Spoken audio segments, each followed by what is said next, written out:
campanha da Família 2018. Ame, conquiste e cuide.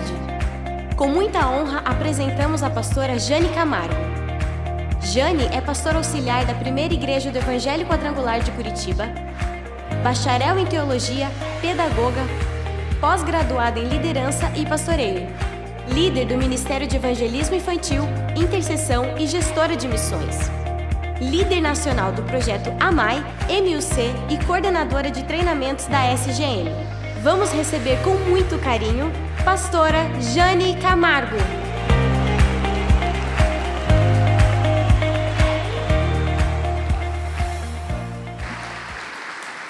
Glória a Deus, paz seja convosco.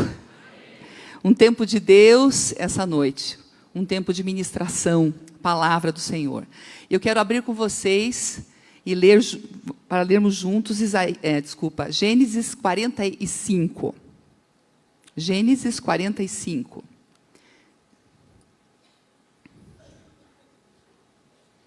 Os versículos 1 em diante. E o nosso tema hoje é perdão, força para amar, conquistar e cuidar.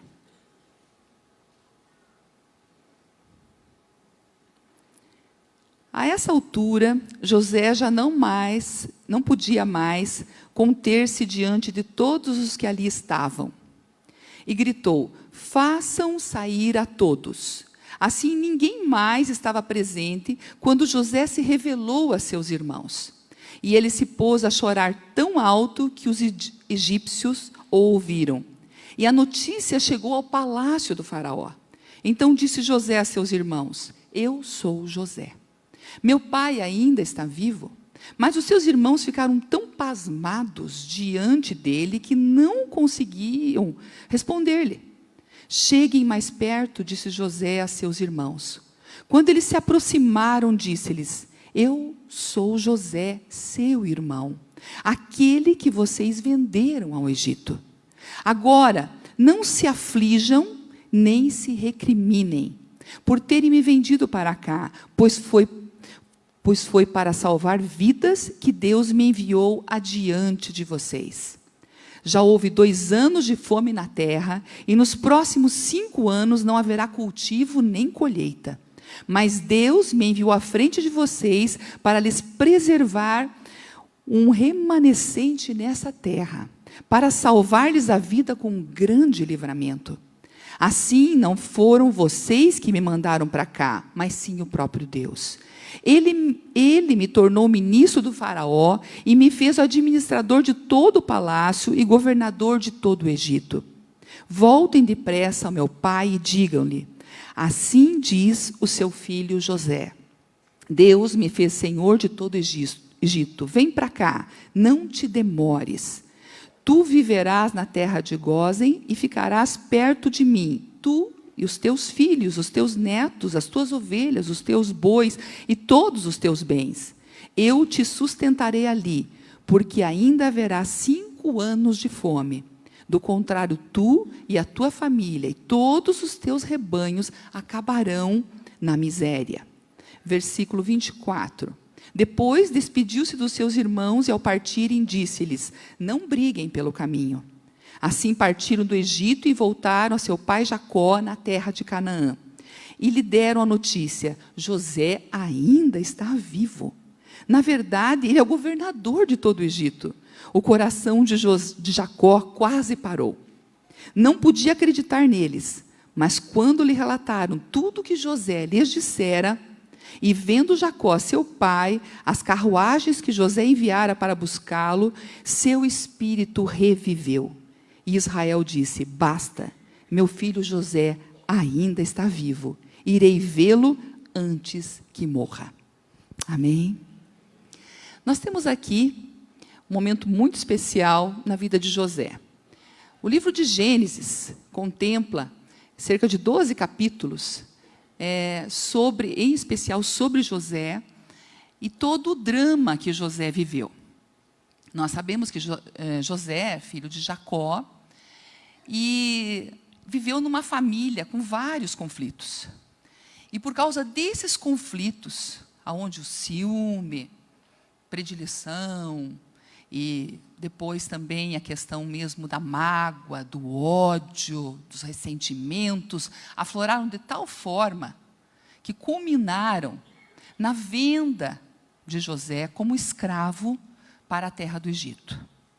Seus irmãos enganaram o pai, mentiram, disseram que José tinha morrido, e o fato real mesmo é que José tinha sido vítima, né, da ação dos próprios irmãos, que se voltaram contra ele, não jamais conseguindo negociar, né, dentro dos seus corações, todo o ressentimento que tinham em relação a toda uma história de uma família disfuncional.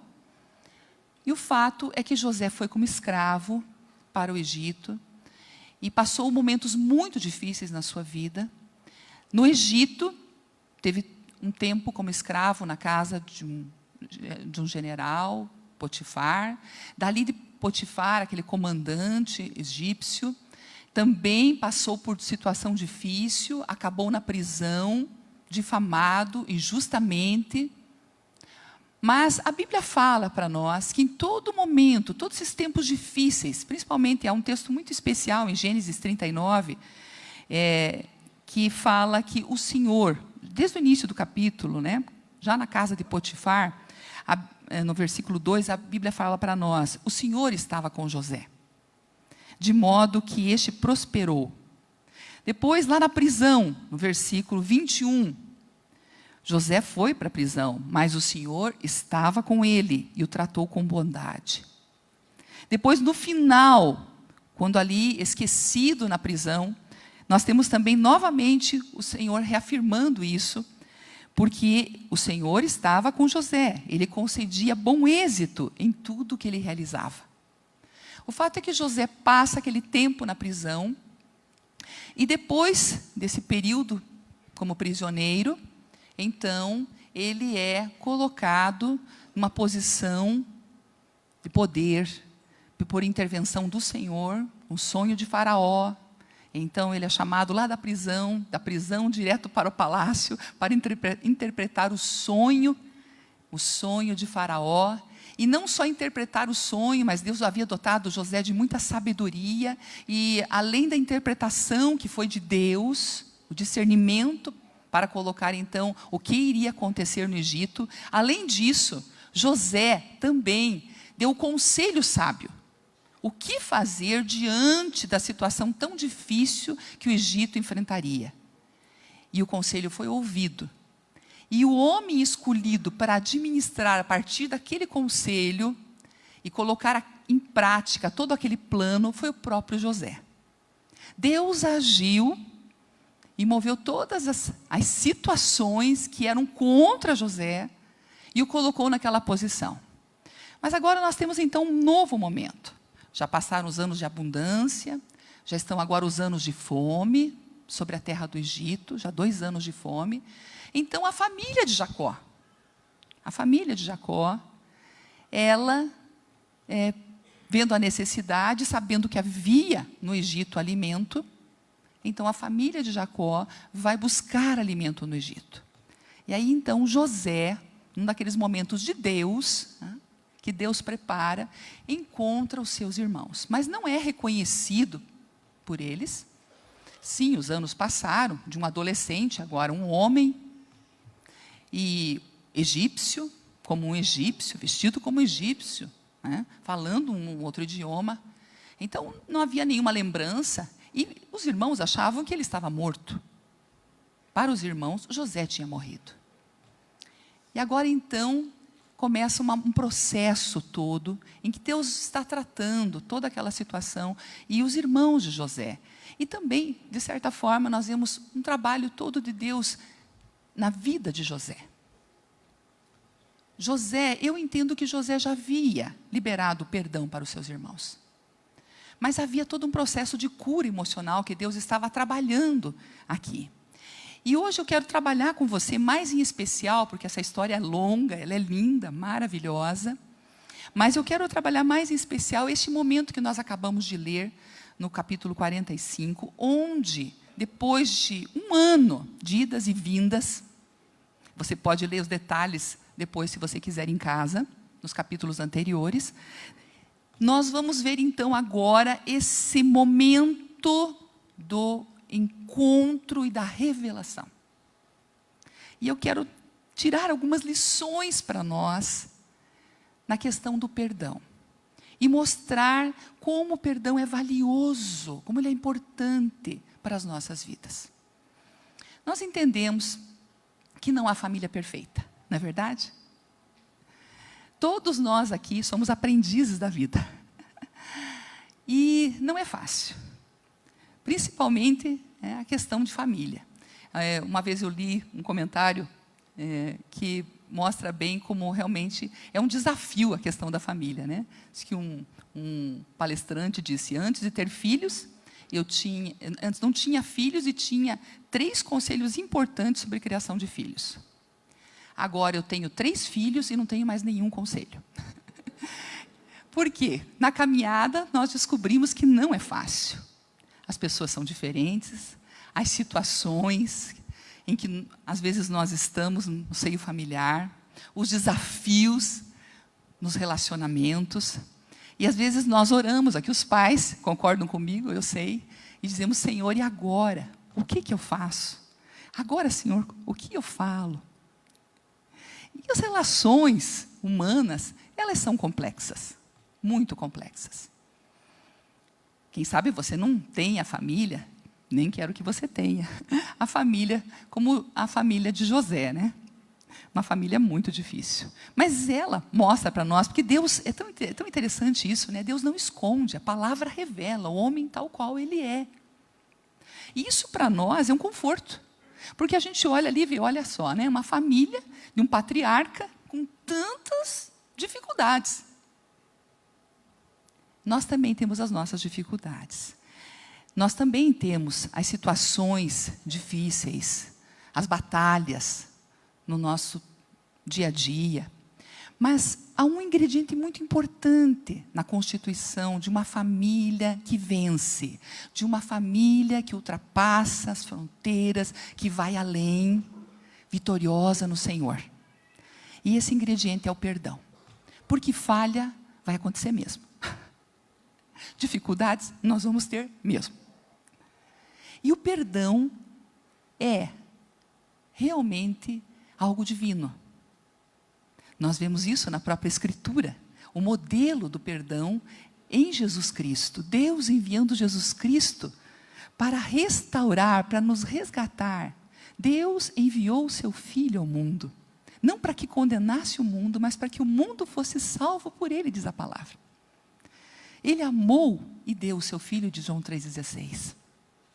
E essa expressão de amor, essa expressão do dar, do entregar, era para nos resgatar, nos perdoar, nos purificar, nos trazer novamente para perto, para que nós pudéssemos nos tornar família, sermos família de Deus.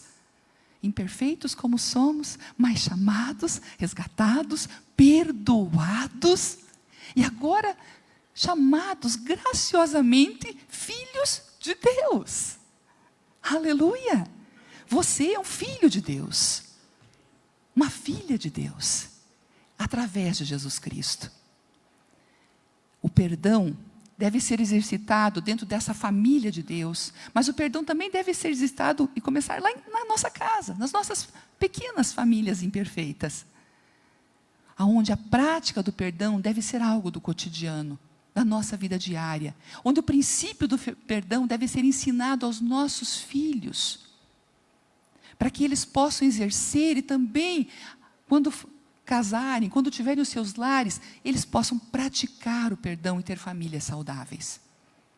Perdoando e sendo perdoados. Essa é a prática, essa é a visão de Deus que nós aprendemos através de Jesus Cristo. O que Ele fez por nós, que é modelo de como nós devemos viver. O perdão é uma força, como eu mencionei, é uma força para amar. É uma força para manter viva a chama do amor dentro do lar. O perdão é libertador. O perdão, ele quebra cadeias de maldições. Porque o diabo veio para matar, roubar e destruir. Mas Jesus Cristo veio para dar vida. As maldições são para a morte, mas a bênção é para a vida. Amém? E o nosso Deus é o Deus da bênção, da vida.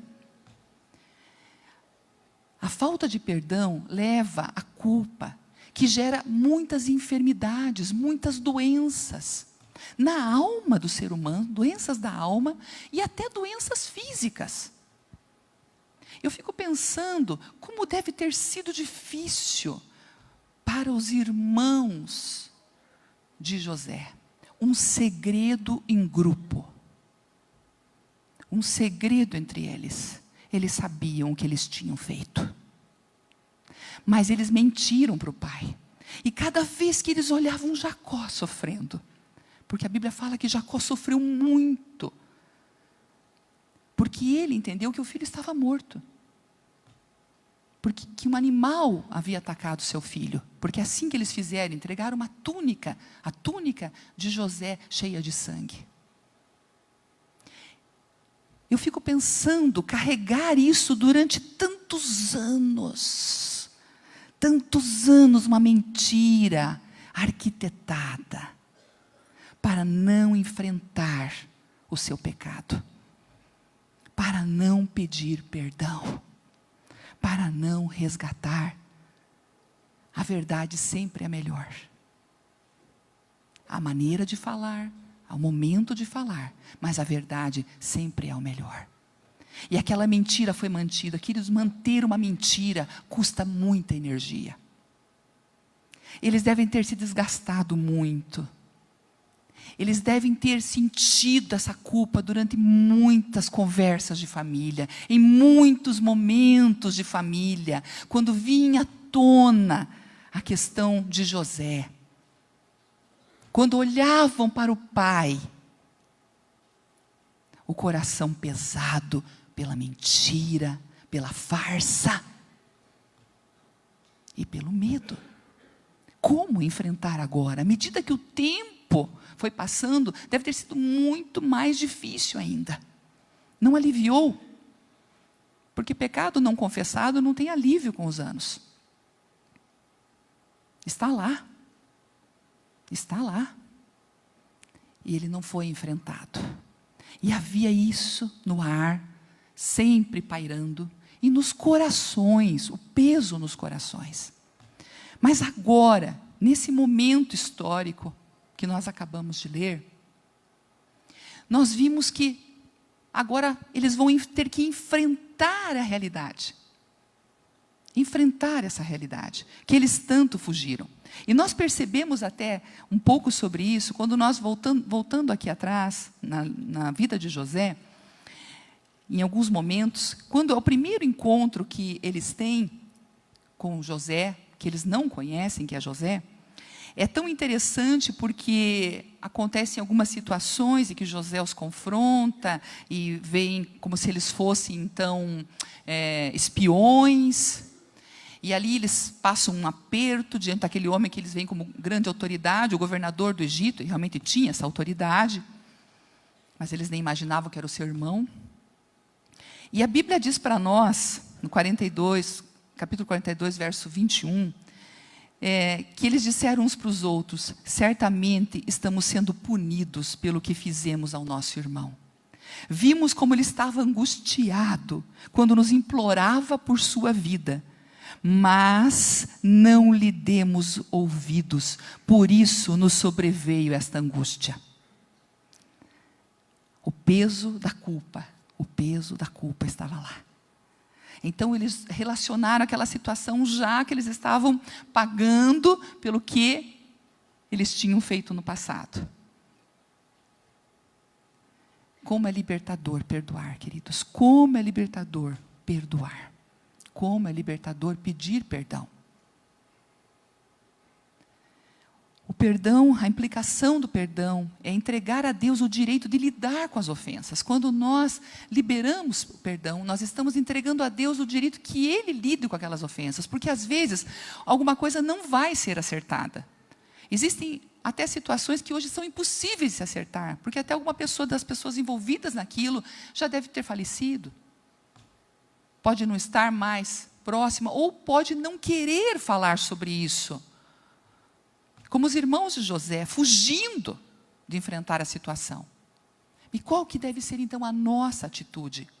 A nossa atitude deve ser entregar a Deus o direito de lidar com aquilo, liberar o perdão sobre aquela pessoa. E deixar com Deus para que Ele lide com o ofensor e com as situações. Não reter. Feridas nos aproximam de Deus. Feridas nos aproximam de Deus. Quando nós temos Jesus e nós temos situações não resolvidas, se nós colocamos essas situações diante de Deus, elas vão servir para a aproximação e Deus vai tratar as nossas vidas. Independente de como o ofensor esteja reagindo, nós precisamos entregar as situações a Deus para que Deus trate os nossos corações. Nós não precisamos ficar escravos daquilo, nós não precisamos ficar amarrados naquele passado, reféns de tudo aquilo. Nós podemos ser livres em Cristo Jesus. Amém? Livres em Cristo Jesus. Quantas pessoas não têm o desabrochar total, a alegria total de viver, tudo que Jesus tem para elas não se expressa, porque elas estão presas a uma mágoa, a um ressentimento, a uma dor do passado. Quando já poderiam ter depositado aos pés da cruz do Calvário esse fardo, e Jesus, que tem todo o poder de tratar, de curar, já poderia ter entrado em cena para tratar aquela situação. Mas Ele não o pode através do seu Espírito, porque o homem não permite. Perdão envolve atitude. A nossa parte, o nosso posicionamento. As mudanças são um processo, queridos, que Deus vai tratando com o tempo. E situações são muito específicas. Eu não tenho como explanar aqui todas as facetas que envolvem a questão do perdão. Mas eu estou te indicando os primeiros passos. O caminho inicial, que é a liberação diante de Deus. É chegar diante de Deus e entregar, é liberar o outro para que Deus trate com a vida da outra pessoa. É não reter aquilo. Porque quando nós ficamos retendo, queridos, nós estamos presos. O perdão é reconhecer a mágoa. Às vezes a gente faz de conta que não foi mesmo, né? Não é bem assim, deixa passar, mas nós estamos magoados, nós estamos feridos. Faz tanto tempo, como se tempo curasse. Nesse sentido, não. Nós precisamos ir a Deus para Deus tratar. E quando Deus trata, o tempo colabora. Mas sem o tratamento de Deus, aí as coisas vão ficando, como ficaram com os irmãos de José, enterradas nos seus corações, dentro dos seus corações, um fardo que eles não precisavam carregar, que os impediu de desfrutar alegria e felicidade, um erro do passado não resolvido. Que nós possamos deixar Deus tratar as nossas vidas. É interessante que quando José fala com eles, José fala claramente: eu sou José, seu irmão, que vocês venderam para o Egito. Mas isso é uma constatação, é uma colocação da situação tal qual ela foi. Nós vamos ver depois que José foi tratado por Deus sobre isso. Mas José passou um tempo também em que ele teve que ser trabalhado. E não foi fácil para José, porque ele foi a vítima. Eles foram os algozes, que também tinham o seu lado de vítima em relação a toda uma situação de família, mas não justificava de forma nenhuma o que eles fizeram. Nós muitas vezes estamos num emaranhado de situações familiares, em que fica difícil a gente ver o grau de culpa de cada um. Mas vamos começar indo a Jesus Cristo. Vamos começar pedindo que Ele nos ajude a resolver isso. Não vamos pôr panos quentes nas situações. O tempo, deixa passar. Vamos colocar diante de Deus. Se isso está te incomodando, se está te trazendo lembranças amargas, se isso produziu em você, quem sabe até já uma raiz de amargura, Algo está errado. E você precisa colocar diante de Cristo para você ser curado. E eu quero te dizer uma coisa, o Espírito Santo é especialista em corações. E Ele pode tratar você, mas você precisa liberar, você não pode reter mais. Deus quer que você libere isso. Libere o ofensor para que Ele trate. Coloque a ofensa aos pés da cruz e deixe Deus tratar. Alguns dizem, pastora, você não sabe o que foi. Se você soubesse o grau da situação, você entenderia por que eu seguro isso. Não nos compete. Mesmo que tenha sido terrível, Deus o sabe. Deus o sabe. Deus o sabe. E Ele, em todo esse tempo, quer te ajudar a vencer isso que quem sabe está te imobilizando, quem sabe está te segurando, amarrando uma caminhada espiritual, te impedindo de avançar, porque você está preso em teias, em armações do passado, em pensamentos que te impedem de experimentar esse amor de Deus, de ser livre em Cristo Jesus, de experimentar as coisas novas, os sonhos que Deus tem para você. Se José ficasse na amargura total, ele nem poderia ter ouvido Deus para ser levantado para uma jornada de restauração. Mas porque ele deixou Deus tratar a sua vida, José pôde experimentar a vida nova que Deus tinha para ele. E a realização dos planos de Deus através da sua vida. O amor é uma força de perdão para a gente conquistar. Conquistar algumas coisas para nós mesmos, para a nossa família. Restauração emocional. Há famílias muito doentes emocionalmente, porque falta perdão. A restauração emocional vem do ambiente de perdão. Sentimentos destrutivos, ódio, amargura, eles brotam da falta de perdão muitas vezes. Existem alguns outros fatores que podem estar aliados a tudo isso, mas o perdão, queridos, isso é reconhecido até por profissionais que não são cristãos. A importância de perdoar. Eu tenho ouvido de algumas pesquisas que têm sido feitas sobre doenças que são ligadas muitas vezes à falta de perdão, aos ressentimentos, às mágoas. E vocês também devem ter ouvido muitas reportagens já sobre isso. Deus não fez em nós um depósito de ressentimento. Não há espaço para isso. Logo, o ressentimento é uma contaminação terrível para a nossa vida. Alguém disse que você não perdoar é você tomar veneno esperando que o outro morra. Você está se envenenando quando você não perdoa.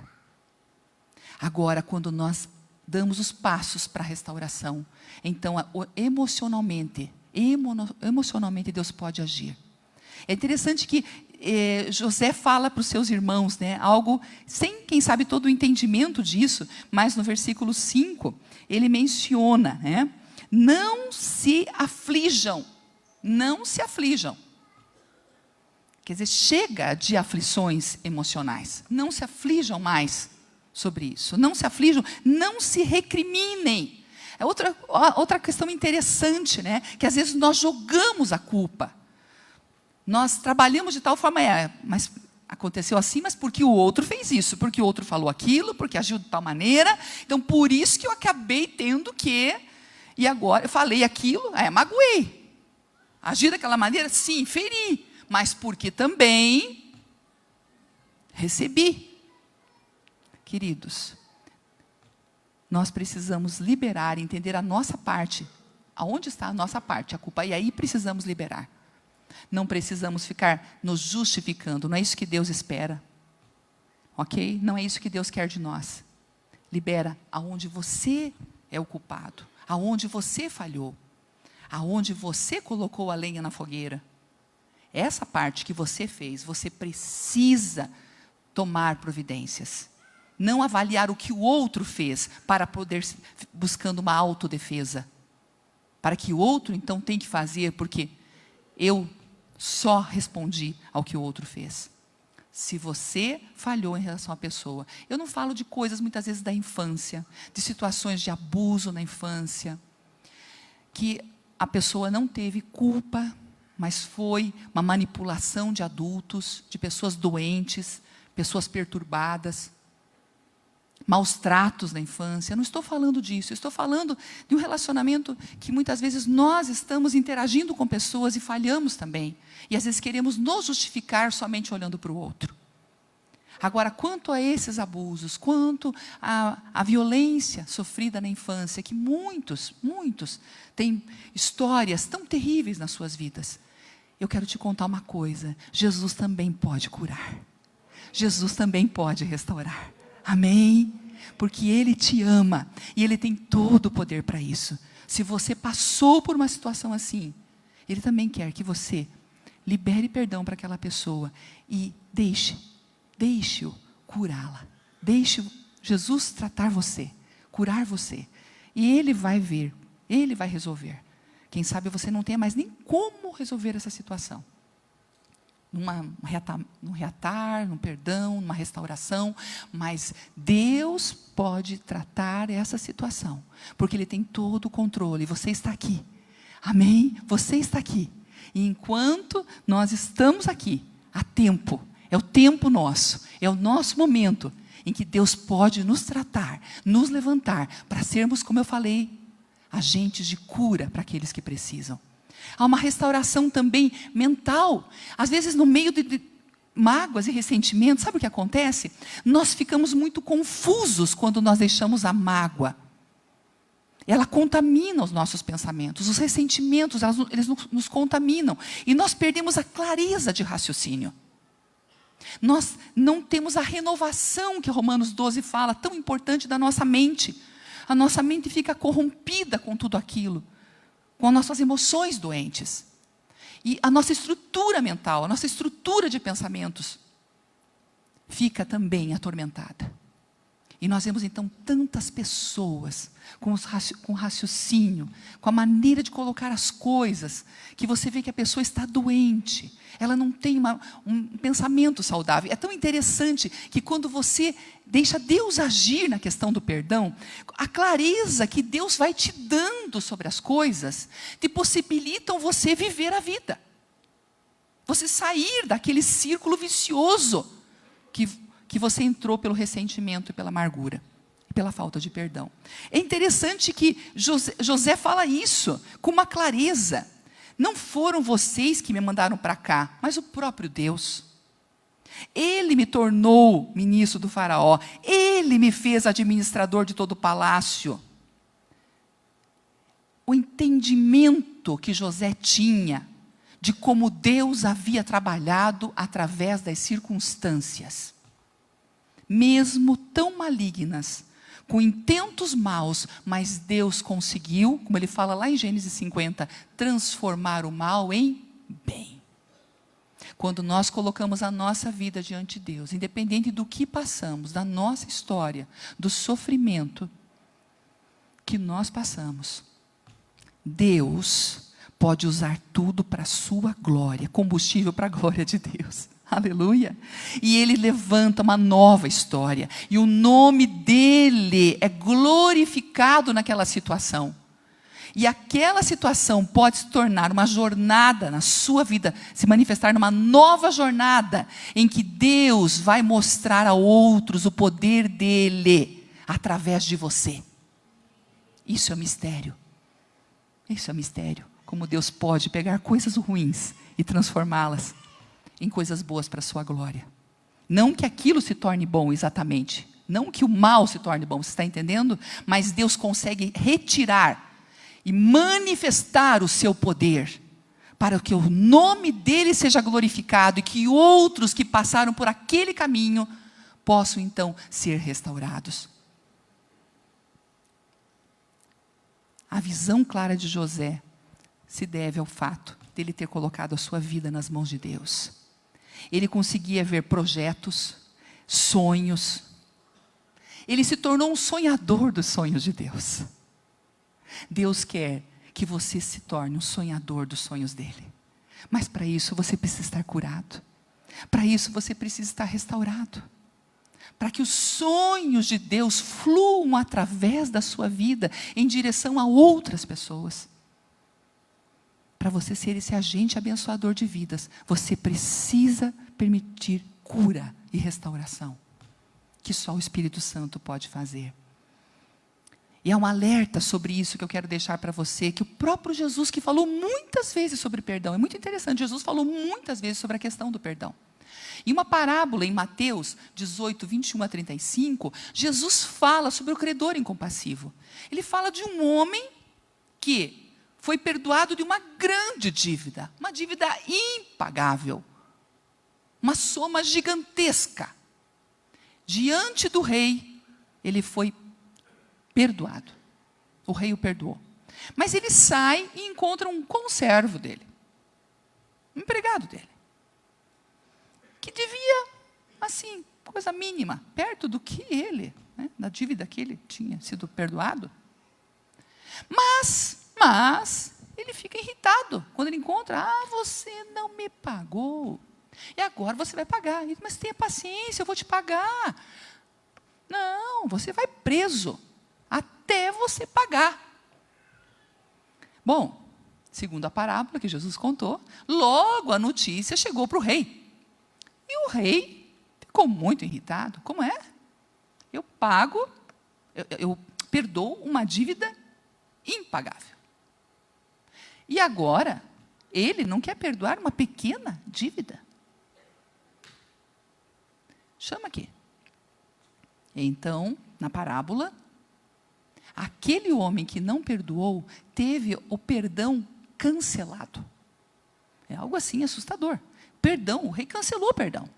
Disse, você não perdoou? Então agora você vai ser entregue aos torturadores, atormentadores, até você pagar a dívida. Quer dizer, nunca, né? Não teria como pagar. Há um princípio aqui. E é um princípio que nos assusta, queridos. É um alerta para cada um de nós. E é interessante que Jesus fecha a parábola com esse versículo. Assim fará meu Pai Celestial, se cada um de vocês não perdoar de coração ao seu irmão. Jesus falou isso. Um alerta para cada um de nós. Deus está nos chamando em amor para exercitarmos o perdão. Mas as consequências da falta de perdão são gravíssimas. Você pode dizer, mas pastora, que dívida tão grande que eu recebi perdão? O que a pessoa fez para mim é algo muito grande. Que dívida tão grande que eu recebi perdão? Como se aplica essa parábola na minha vida? Você foi perdoado dos seus pecados por Jesus Cristo. Você foi limpo, lavado. Uma dívida impagável. Você estava condenado ao inferno. A separação eterna de Deus. Mas Jesus Cristo morreu no seu lugar. Pelos seus pecados. E você foi perdoado graciosamente. Graciosamente. Colocado na posição de filho. Justificado, restaurado. E agora, por que não perdoar o seu conservo? Aquele que deve tão pouco perto do que você foi perdoado.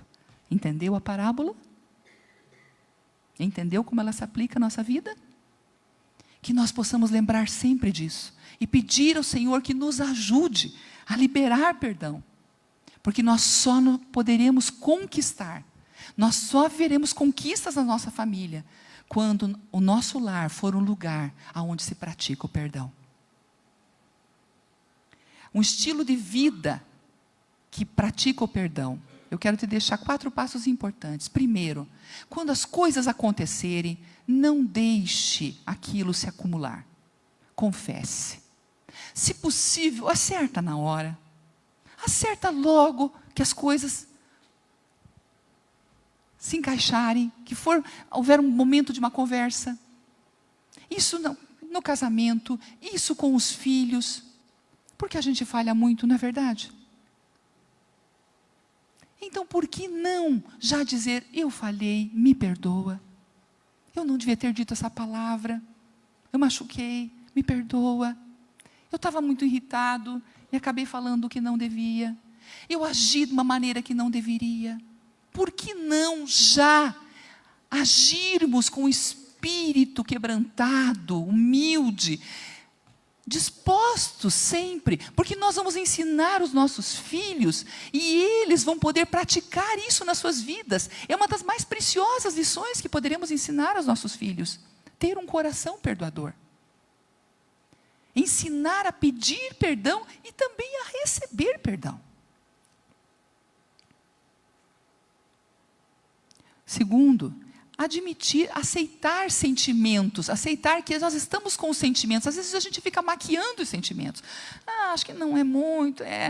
Às vezes Deus tem que nos confrontar para a gente ver que está magoado.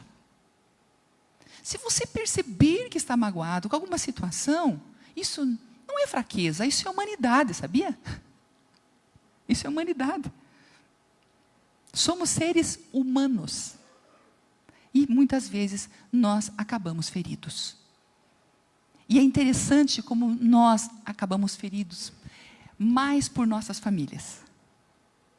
Porque é onde mais baixamos as resistências e é onde mais nos expomos e também é onde os maiores choques aparecem por causa dos nossos defeitos, das nossas falhas. Então é ali que é um lugar para exercitar perdão, dentro de casa, nos relacionamentos familiares. Desenvolver um espírito perdoador. Nós que somos cristãos, então depois de aceitar que está com sentimento, eu estou triste sobre isso, pedir, abrir o coração, o outro entender que entristeceu, dizer, olha, me perdoe se eu te entristeci, eu não percebi, mas se eu entristeci, às vezes percebe, né? Mas às vezes não percebe. E pedir, então, o perdão. E também aceitar o perdão do outro. E depois, coroando isso com oração. Sempre orando juntos. Sempre orando um pelo outro. Abençoando um ao outro, que o Espírito Santo opera quando nós oramos juntos em família. Eu estou te dando uma fórmula bênção, que funciona. Porque ela é bíblica, para você colocar em prática. Já você que é pai de criança pequena, mãe, começa já. Você que tem filhos adultos, pastor, eu nunca fiz isso, e agora? Começa agora. Começa agora, ainda é tempo. Amém? Nós estamos aqui ouvindo a palavra de Deus, nós oramos sobre essa campanha, Deus te trouxe essa noite nesse lugar. Eu não tenho dúvida sobre isso. Você tem? Então, Deus está te ensinando um caminho de você exercitar o perdão. O perdão é a força para a gente conquistar. E o perdão é a força também para a gente cuidar. Porque à medida que nós liberamos o perdão, nós poderemos então ser essas pessoas que Deus tem levantado para cuidar. Desde os nossos filhos até aqueles que estão à nossa volta, cuidadores de vidas. Deus quer nos levantar como cuidadores, abençoadores de vidas. Olha o que José fez. José foi um agente de salvação. Através de tudo que ele sofreu. E como ele caminhou com Deus e liberou o perdão, mesmo no meio de sofrimento. Que tremendo. Deus usou José. Ele falou assim, mas Deus me enviou na frente de vocês, para preservar um remanescente nessa terra. E salvar-lhes a vida com um grande livramento. O poder de Deus de transformar o mal em bem. A confiança no amor e na soberania de Deus, acima de toda a maldade humana. Sabe, só Deus consegue tirar a água da rocha. Só Deus consegue tirar a água da rocha. E Ele faz isso tão bem. As situações que você diz, pastora, é rocha pura. Não tem como. Deus pode tirar a água. Deus pode tirar a água. Deus pode mudar isso. Se você for a Ele. Amém? Ele é o Senhor. Ele é o Senhor. Ele pode mudar todas as coisas. Quando alguém vem a Jesus, histórias não só da sua vida, mas de famílias são mudadas. Histórias de pessoas, por causa do impacto de uma pessoa que tem Cristo. O poder do Evangelho é salvação para todo aquele que crê. E através de nós esse poder age, operando grandes obras de transformação. Inclusive na questão do perdão, na restauração de relacionamentos. É interessante que José, a Bíblia fala no capítulo 47, 11 e 12, que ele instalou a sua família numa boa terra, a melhor terra do Egito.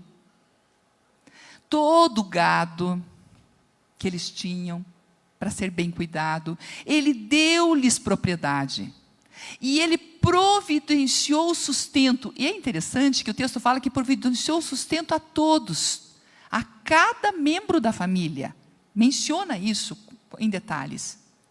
Por que Deus está colocando isso para nós? Para mostrar como aquele que exerce o perdão, como aquele que é levantado por Deus, pode ser um cuidador, um supridor na vida de outros, um abençoador na vida de outros.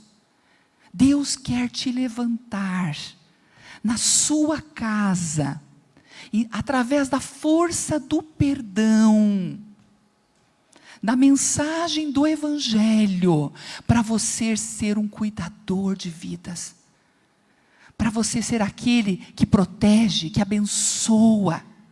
Através de você, muitos poderão ser cuidados. Como Deus usou José como seu instrumento para uma grande obra de restauração. Agora, uma coisa importante que eu quero colocar para você. É tão interessante, né? Que Deus faz toda essa obra linda através de José. E José, com sabedoria, ele age. Mas ele também está sofrendo. Nós vamos ver aqui no 45, que ele chorou tão alto que até os egípcios ouviram o choro dele. E que a notícia chegou até o palácio do faraó. Nós vamos ver no versículo 14, depois dessa palavra tão maravilhosa que acabamos de meditar aqui, no versículo 14, vai falar que ele se lançou chorando sobre o seu irmão Benjamim. E depois que ele chorou, abraçando cada um deles. É interessante como fala de José chorando. E eu fiquei marcando na minha Bíblia, né? Daí vai no 46 e fala que quando ele vê o pai, que ele se lança abraçar o pai e que ele chora longamente nos ombros, abraçado ao pai. Isso mostra para nós, queridos, que o processo que nós precisamos nos posicionar, mas que é um processo emocional que Deus quer tratar na nossa vida. E que às vezes esse processo vai ser um processo onde vai ter lágrimas, mas que nós precisamos nos posicionar, mesmo que pareça difícil. As lágrimas virão, mas elas são agentes de cura nesse caso. Em todos os momentos as lágrimas foram agentes de cura. Deus está trabalhando em José. Deus está restaurando emocionalmente, ao rever depois de tantos anos a sua família. Deus está fazendo todo um processo na vida deste homem.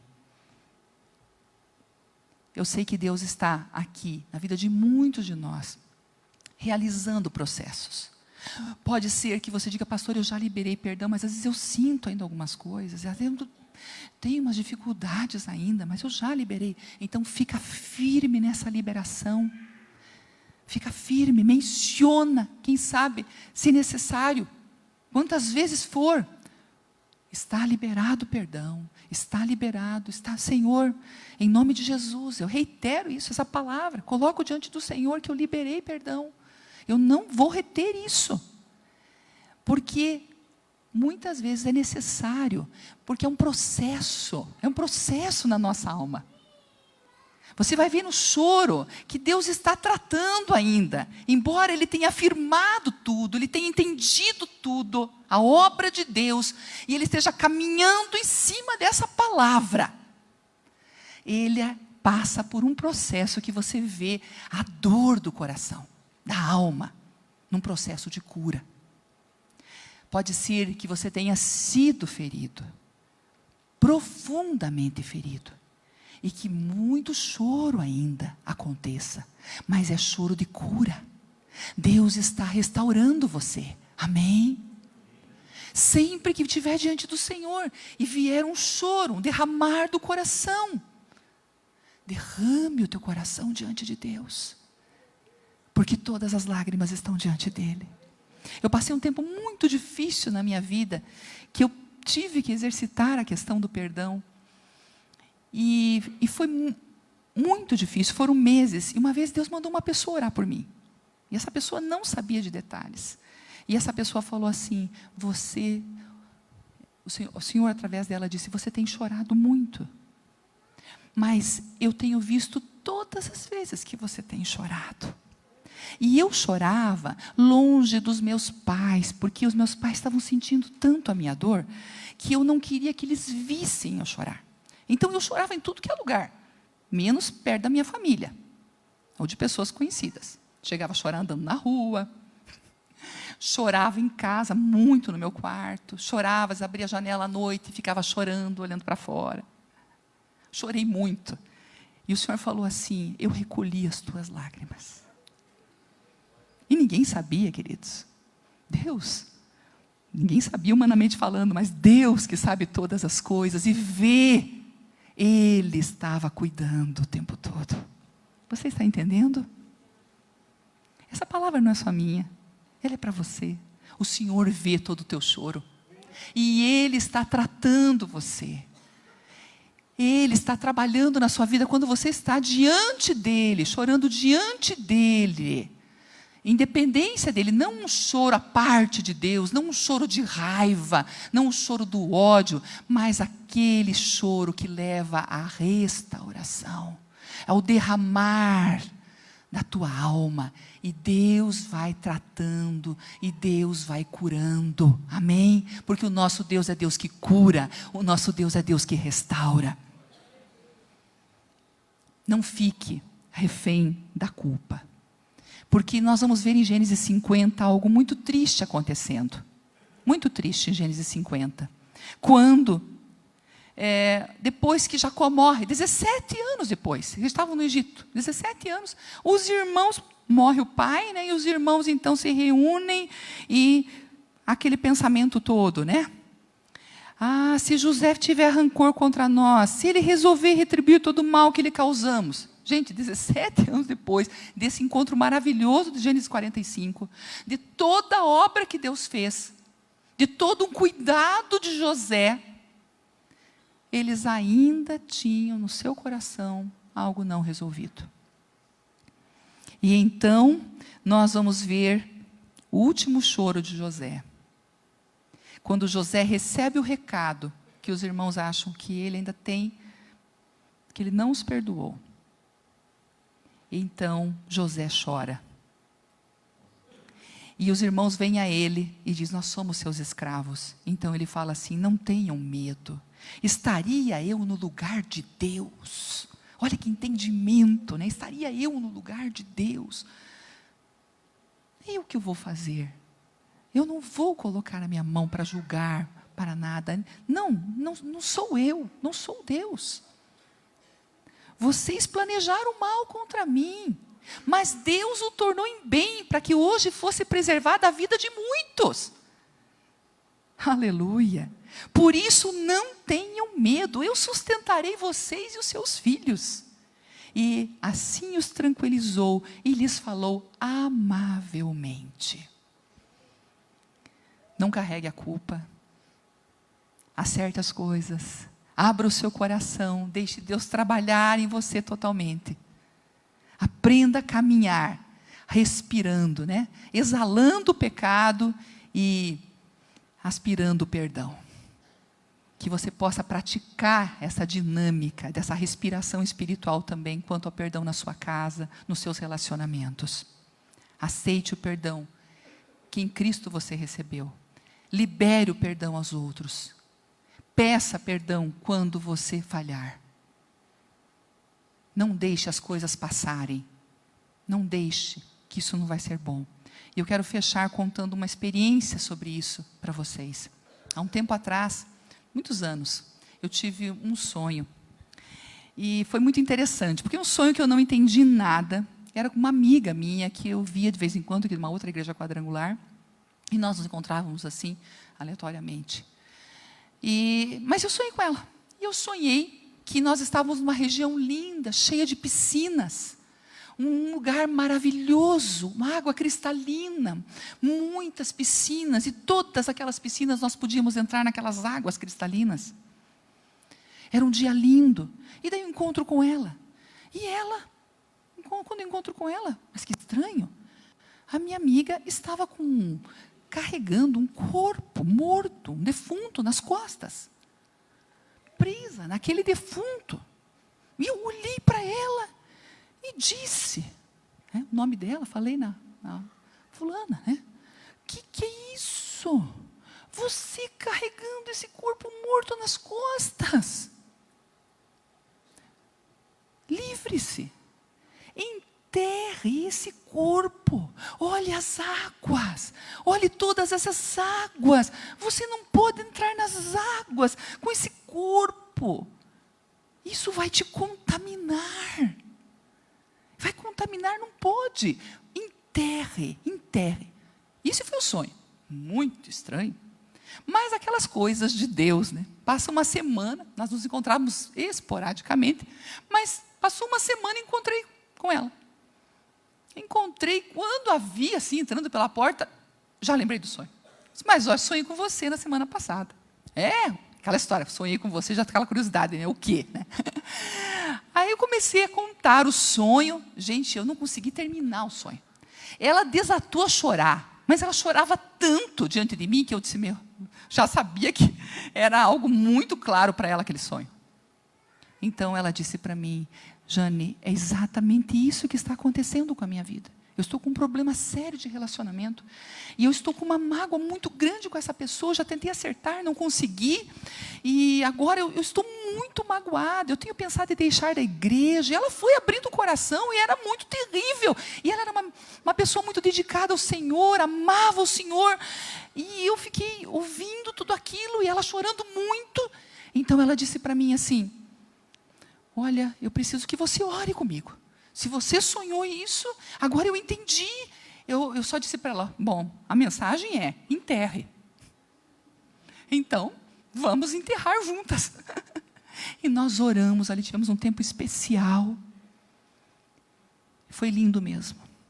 Passados uns 2, 3 meses, eu encontrei, e ela era outra pessoa. Ela disse, olha, a situação não ficou toda resolvida. A pessoa tem ressentimento comigo, mas ela disse, eu estou curada. Eu enterrei aquele dia, Jane. E eu estou livre, e eu estou nas águas. Aleluia, glória a Deus.